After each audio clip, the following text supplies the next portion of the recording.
అందరికీ నమస్కారం.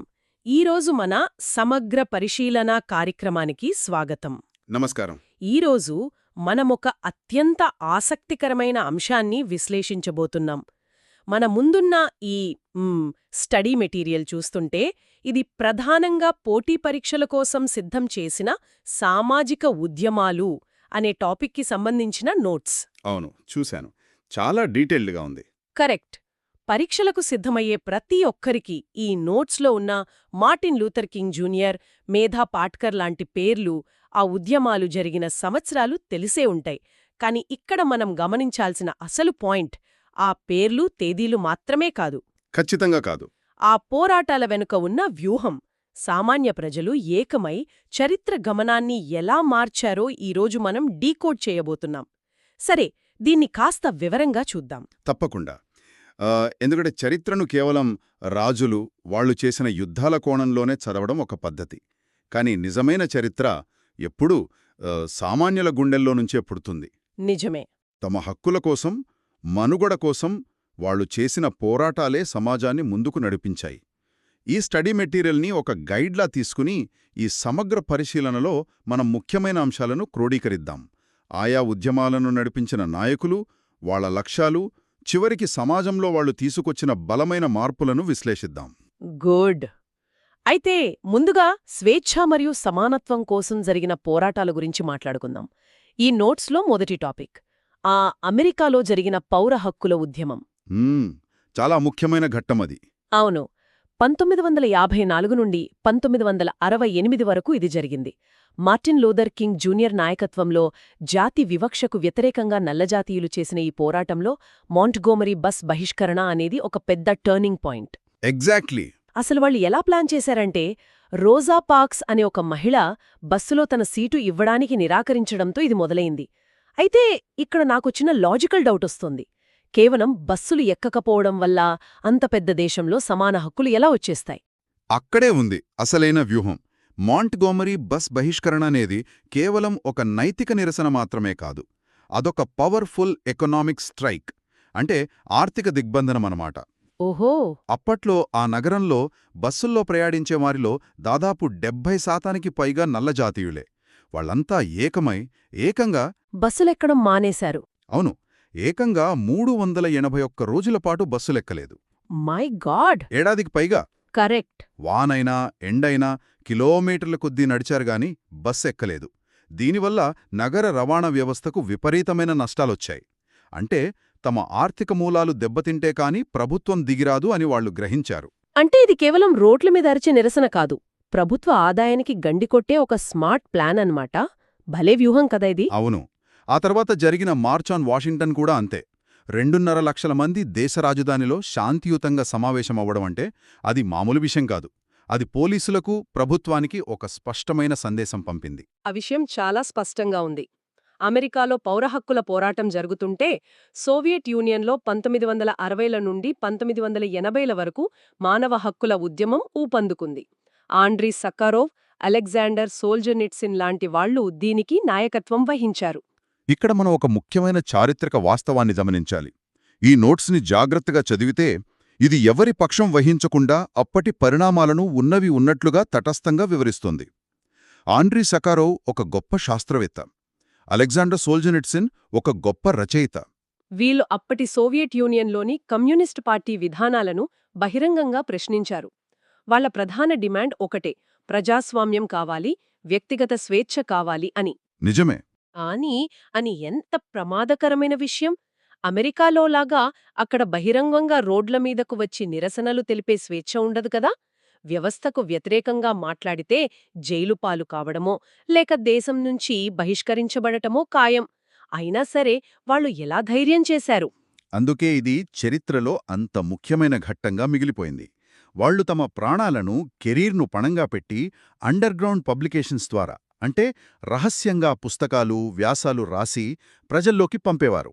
అంటే అక్షరాలే వాళ్ల ఆయుధాలు అన్నమాట. అవును. ఈ స్టడీ మెటీరియల్ చాలా స్పష్టంగా ఒక పాయింట్ మెన్షన్ చేసింది. ఒక బలమైన వ్యవస్థను సామాన్యుల స్వేచ్ఛాకాంక్ష ఎలా ఎదిరించగలదో ఈ ఉద్యమం నిరూపించిందని. చివరికి సోవియట్ యూనియన్ పతనానికి దారితీసిన అనేక కారణాల్లో ఈ అంతర్గత ప్రజాస్వామ్యకాంక్ష కూడా ఒకటని ఆధారాలు చెబుతున్నాయి. ఎక్కడైనా మనిషి ప్రాథమిక లక్ష్యం స్వేచ్ఛే అని ఇది నిరూపిస్తోంది. సరే, అమెరికా, సోవియట్ యూనియన్లలో మనుషుల స్వేచ్ఛ కోసం ఒక పక్క పోరాటాలు జరుగుతుంటే, ఇక్కడే అసలు ఆసక్తికరమైన విషయం దాగి ఉంది. పర్యావరణ ఉద్యమాల గురించే కదా? అవును. అభివృద్ధి పేరుతో జరుగుతున్న పారిశ్రామికీకరణ ఒక కొత్త ముప్పును తెచ్చిపెట్టింది. అక్కడే మనుషులు పర్యావరణం గురించి ఆలోచించడం మొదలుపెట్టారు. 1971లో కెనడాలో ప్రారంభమైన గ్రీన్ పీస్ ఉద్యమం తెరపైకి వచ్చిందిక్కడ్నించే. కరెక్ట్. ఈ గ్రీన్ పీస్ ఉద్యమం పర్యావరణ పరిరక్షణ అనే ఏకైక లక్ష్యంతో మొదలైంది. అంతకుముందు వరకు పర్యావరణం అంటే కేవలం చెట్లు నాటడం అనుకునేవారు. కానీ ఈ నోట్స్లో ఉన్న ఒక ఇంట్రెస్టింగ్ పాయింట్, ఒక అద్భుతమైన చిత్రం, వాళ్ళు వాడిన రెయిన్బో వారియర్ అనే నౌక. దాని వర్ణన చదువుతుంటేనే చాలా ఆసక్తికరంగా ఉంది. అవును, అది చాలా ఫేమస్ షిప్. సముద్రపు అలలపై ప్రయాణిస్తున్న ఆ నౌక మొత్తం ఆకుపచ్చ రంగులో ఉండి, ముందు భాగంలో శాంటికి చిహ్నమైన పావురం, వెనుక ఇంద్రధనుస్సు రంగులున్నాయట. అణు పరీక్షలు జరిగే సముద్ర ప్రాంతాలకు, సముద్ర జీవాల పరిరక్షణ కోసం ఈ పడవలో వెళ్లి వాళ్లు నిరసన తెలిపేవారు. చాలా గొప్ప విషయం. కాని ఒక్క నిమిషం, ఇక్కడ నాకొక పెద్ద సందేహం ఉంది. కేవలం ఒక చిన్న పడవలో వెళ్లి అణుపరీక్షలు చేస్తున్న అంత పెద్ద సైనిక దేశాలను వాళ్లు ఎలా అడ్డుకోగలిగారు? అది వినడానికి చాలా ప్రమాదకరంగా అనిపిస్తోంది కదా? చూడ్డానికి అలానే అనిపిస్తుంది. కాని దాని వెనకున్న వ్యూహం వేరు. వాళ్లు నేరుగా మిలిటరీతో యుద్ధం చెయ్యాలని వెళ్లలేదు. వాళ్ల వ్యూహం ఆప్టిక్స్, అంటే మీడియా దృష్టిని ఆకర్షించడం. ఓహో. ఒక చిన్న పడవలో ఉన్న సామాన్యుల మీద అణుబాంబులు వేసే ధైర్యం ఏ దేశానికీ ఉండదు. వాళ్లు కెమెరాలు పట్టుకుని ఆ ప్రమాదకరమైన ప్రదేశాలకు వెళ్లి అక్కడ జరుగుతున్న విధ్వంసాన్ని ప్రపంచం ముందు పెట్టారు. మేమిక్కడున్నాం, మమ్మల్ని చంపి మీరీ పరీక్షలు చేస్తారా అని సవాలు విసిరారన్నమాట. ఎగ్జాక్ట్లీ. దీన్నే బేరింగ్ విట్నెస్ అంటారు. ప్రపంచం మొత్తం చూస్తుండగా ప్రభుత్వాలు ఆ దారుణాలకు పాల్పడలేక వెనక్కి తగ్గాయి. వావ్!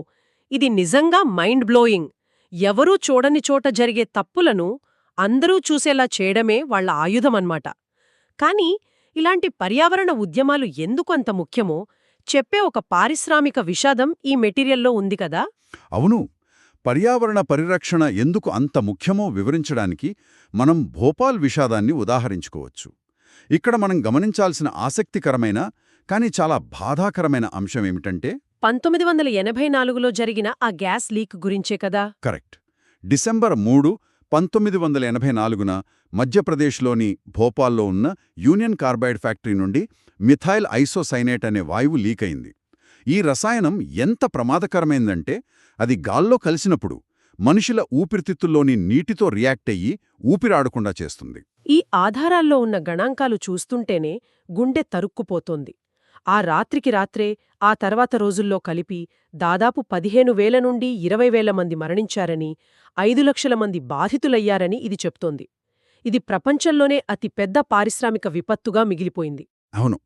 అసలు ఒక ఫ్యాక్టరీ చుట్టూ ఇంతమంది ప్రజలు నివసిస్తుంటే కనీస భద్రతా ప్రమాణాలు పాటించకపోవడం అనేది అతిపెద్ద నేరం. ఈ సంఘటన మనకు నేర్పే పాఠమేమిటంటే, లాభాల కోసం పరుగెత్తే కార్పొరేట్ సంస్థలున్నప్పుడు పర్యావరణ నిబంధనలనేవి కేవలం కాగితాలకే పరిమితం కాకూడదు. నిజమే. భోపాల్ విపత్తు తర్వాతే ప్రపంచవ్యాప్తంగా తమ చుట్టుపక్కల ఎలాంటి ప్రమాదకరమైన రసాయనాలు వాడుతున్నారో తెలుసుకునే హక్కు ప్రజలకు ఉందని ఒక పెద్ద చర్చ మొదలైంది. పారిశ్రామిక అభివృద్ధి పేరుతో సామాన్య ప్రజల ప్రాణాలను పణంగా పెట్టకూడదని అదొక కఠినమైన హెచ్చరిక. ఇక ఈ అంతర్జాతీయ స్థాయి విషయాల నుండి మన విశ్లేషణలు పూర్తిగా భారతదేశం వైపు మళ్లిద్దాం. అందులోనూ అట్టడుగు స్థాయి నుండి, అంటే గ్రాస్ రూట్స్ లెవెల్ నుండి పుట్టుకొచ్చిన ఉద్యమాల వైపు వెళ్దాం. ఈ నోట్స్లో నర్మదా బచావో ఆందోళన గురించి చాలా వివరంగా ఉంది.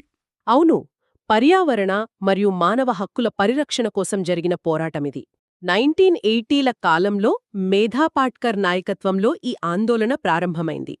నర్మదా నదిపై నిర్మిస్తున్న సర్దార్ సరోవర్ ఆనకట్టకు వ్యతిరేకంగా ఇది జరిగింది కదా? ఇక్కడ మనం ఒక విషయాన్ని అర్థం చేసుకోవాలి. ఆనకట్టలు కట్టడం అంటే అభివృద్ధికి సంకేతమని సాధారణంగా అనుకుంటారు. మరి అలాంటప్పుడు వీళ్ళెందుకు వ్యతిరేకించారు? ఎందుకంటే ఆ ప్రాజెక్ట్ వల్ల కొన్ని వందల గ్రామాలు నీట మునిగిపోతున్నాయి. లక్షలాది మంది గిరిజనులు, రైతులు తమ ఇళ్లను, భూములను కోల్పోయి నిర్వాసితులవుతున్నారు. వారికి సరైన పునరావాసం కల్పించకుండా ప్రాజెక్టు ముందుకు తీసుకెళ్లడాన్ని వీళ్లు వ్యతిరేకించారు. అయితే ఇక్కడ నన్ను ఆశ్చర్యపరిచిన విషయం ఒకటుంది. సాధారణంగా ఇలాంటి స్థానిక సమస్యలకు స్థానిక ప్రభుత్వాలతోనే పోరాడతారు. కానీ ఈ పోరాటం సాధించిన అతిపెద్ద ఫలితం ప్రపంచ బ్యాంక్ నిధులు నిలుపుదల చేయడం అని ఈ నోట్స్లో ఉంది. అది ఎలా సాధ్యమైంది? అదే ఈ ఉద్యమం సాధించిన అతిపెద్ద విజయం. వాళ్లు కేవలం స్థానిక ప్రభుత్వాలతో పోరాడి లాభం లేదని గ్రహించారు. ప్రాజెక్టుకు డబ్బు ఎక్కడ్నుంచి వస్తోందో ఆ మూలాలను పట్టుకున్నారు. ఓహో, అంటే నేరుగా ప్రపంచ బ్యాంకునే ప్రశ్నించారా? అవును. పర్యావరణ ఉల్లంఘనలు, మానవ హక్కుల ఉల్లంఘనలు జరుగుతున్న ప్రాజెక్టులకు మీరు ఎలా ఫండ్స్ ఇస్తారు అని అంతర్జాతీయ స్థాయిలో ఒత్తిడి పెంచారు. దాంతో ప్రపంచ బ్యాంకు స్వయంగా విచారణ చేసి చివరికి నిధులు ఆపేసింది. ఒక సామాన్య మహిళ నాయకత్వంలో స్థానిక ప్రజలు ఏకమై ప్రపంచస్థాయి ఆర్థిక సంస్థ నిర్ణయాన్నే మార్చేయడం నిజంగా అసాధారణం. సూపర్! ఇదొక అద్భుతమైన వ్యూహం. ఇక మన ఆధారాలలో ఉన్న చివరి టాపిక్ మణిపూర్కు చెందిన ఆ ప్రత్యేకమైన ఉద్యమం గురించి మాట్లాడుకుందాం. అదే మేరా పైబీ ఉద్యమం. అవును, ఇది చాలా స్ఫూర్తిదాయకమైనది. 1904లో ప్రారంభమై 1980లలో పునరుజ్జీవనం పొందిన ఈ ఉద్యమంలో మహిళల పాత్రను ఈ నోట్స్ చాలా హైలైట్ చేసింది. అసలు మేరా పైబీ అంటే మహిళల టార్చ్ బేరర్స్ అని అర్థం కదా? ఈ ఉద్యమం ప్రత్యేకత ఏమిటంటే ఇది పూర్తిగా మహిళల చేత నడిపించబడిన ఉద్యమం. వీళ్ల పోరాటం మిగతా ఉద్యమాల కంటే భిన్నమైనది. 1980ల సమయంలో మణిపూర్లో ఒక పక్క తీవ్రవాదానికి, మరోపక్క దాన్ని అణచివేసే క్రమంలో రాష్ట్ర హింసకు మధ్య సామాన్య ప్రజలు నలిగిపోతున్నారు. ఆ పరిస్థితుల్లో ఈ మహిళలు తమ చేతుల్లో కాగడాలు పట్టుకుని రాత్రిపూట వీధుల్లో పహారా కాయడం మొదలుపెట్టారు.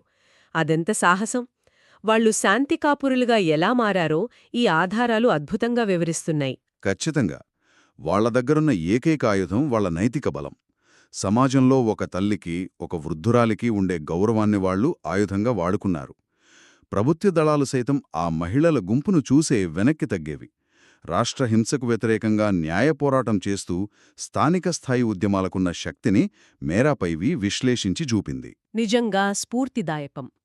ఈ టాపిక్స్ అన్నీ విన్నాక మనం ఈ సమగ్ర పరిశీలన కీలకమైన ముగింపుకొచ్చాం. ఎవరైతే పోటీ పరీక్షల దృక్కోణంలో దీన్ని చదువుతున్నారో ప్రతి ఉద్యమం యొక్క కాలం, నాయకులు, వాళ్ల లక్ష్యాలను గుర్తుంచుకోవడం ఎంత ముఖ్యమో మనకి అర్థమవుతోంది. ప్రతి ఉద్యమానికి ఒక పవర్ఫుల్ స్ట్రాటజీ ఉంది కదా? అవును. అమెరికా పౌర హక్కుల ఉద్యమం ఆర్థిక మూలాలను దెబ్బకొట్టింది. సోవియట్ యూనియన్ ఉద్యమం అక్షరాలతో పోరాడింది. గ్రీన్ పీస్ కెమెరాలతో ప్రపంచాన్ని మేల్కొల్పింది. భోపాల్ విషాదం పర్యావరణ చట్టాల అవసరాన్ని గుర్తుచేసింది. నర్మదా బచావో ఆందోళన ఫినాన్షియల్ సంస్థలను వణికించింది. చివరగా మీరా పైబీ మహిళల నైతిక బలాన్ని ప్రపంచానికి చాటింది. ఇవన్నీ వేర్వేరు దేశాల్లో జరిగినప్పటికీ వీటన్నింటి సారాంశం ఒక్కటే. సామాజిక ఉద్యమాలు సమాజంలో మార్పును ఎలా తీసుకువస్తాయో ఇవి క్రోడీకరిస్తున్నాయి. అహింసాయుత పోరాటాలు సాధించిన విజయాలు. ఒక మంచి మార్పు తీసుకురావాలంటే గట్టి సంకల్పముంటే చాలు అని సామాన్యులు నిరూపించారు. నిజమే. అనితే ముగించే ముందు ఈ ఆధారాలన్నీ చూశాక నా మదిలో మెదిలిన ఒక ఆలోచనను పంచుకోవాలనుకుంటున్నాను. చెప్పండి. చరిత్రను మార్చిన ఈ గొప్ప ఉద్యమాలన్నే సాధారణ ప్రజల అసంతృప్తి నుండే పుట్టాయి. అయితే ప్రస్తుత టెక్నాలజీ యుగంలో సోషల్ మీడియా చుట్టూ తిరుగుతున్న ఈ రోజుల్లో అసలు రాబోయే అతిపెద్ద సామాజిక ఉద్యమం ఏ రూపంలో ఉండబోతోంది? ఆధునిక ప్రపంచంలో ఆ కొత్త టార్చ్ బేరర్స్ ఎవరు కాబోతున్నారు? ఇది మనం లోతుగా ఆలోచించాల్సిన ప్రశ్న. నిజంగానే ఇది మనందరి మెదడుకు పదును పెట్టే ఆలోచన. ఈ అద్భుతమైన విశ్లేషణను ఇంత ఆసక్తికరంగా మార్చినందుకు చాలా సంతోషం. ఈ సమగ్ర పరిశీలన కేవలం ఒక నోట్స్కి పరిమితం కాకుండా సమాజాన్ని కొత్త కోణంలో చూసేలా చేసింది. మరో ఆసక్తికరమైన అంశంతో మళ్ళీ కలుద్దాం.